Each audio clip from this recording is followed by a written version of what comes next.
All right, so today we're going to go through how to remove the bottom floor plate to install your wires in this 2500 kVA pad mount.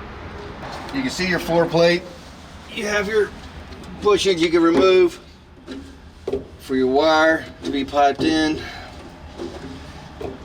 If it is not set in the correct spot to align your wires, you can remove the floor plate by taking a 5mm Allen head and removing the screws.